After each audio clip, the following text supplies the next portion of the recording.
मंडळी, रामकृष्ण हरी.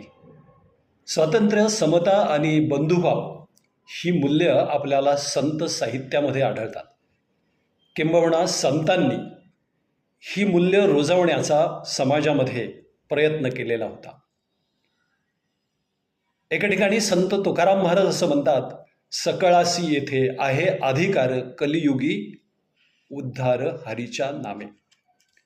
इथल्या प्रत्येक माणसाला, मग तो स्त्री असेल, पुरुष असेल, लहान असेल, थोर असेल, कुठल्याही जाती धर्माचा असेल, अशा सगळ्यांना परमेश्वराच्या नामाने स्वतःचा उद्धार करून घेण्याचा अधिकार आहे.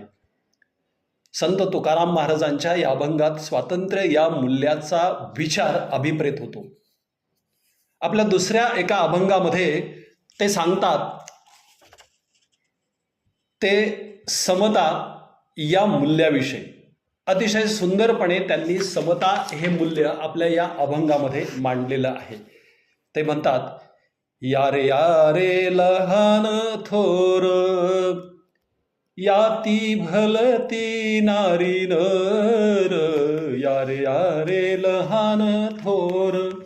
खरं तर भक्तीच्या या मार्गामध्ये त्यांनी लहान थोर अशा सगळ्या मंडळींना बोलावलेलं आहे.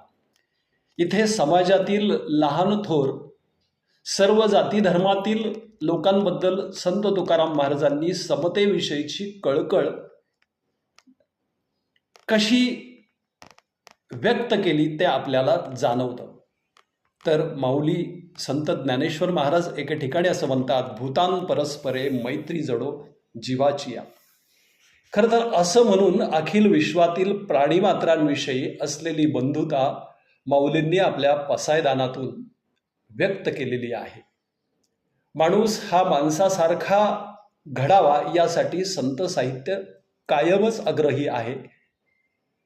माणसाची प्रतिष्ठा ही त्याच्या कर्मावर अवलंबून असते. हेच संत साहित्यात संतांनी आपल्याला सांगितलं आहे, संतांनी आपल्या साहित्यात मांडलेलं आहे. खरं तर या नैतिक कर्तव्यामुळेच किंवा कर्तृत्वामुळेच माणसाला त्याच्या जीवनात अधिक वैचारिक बळ मिळतं आणि म्हणून माणूस आपल्या उत्तम कर्मामुळे देव बनतो, असं संत चोखोबा यांना सुद्धा वाटतं.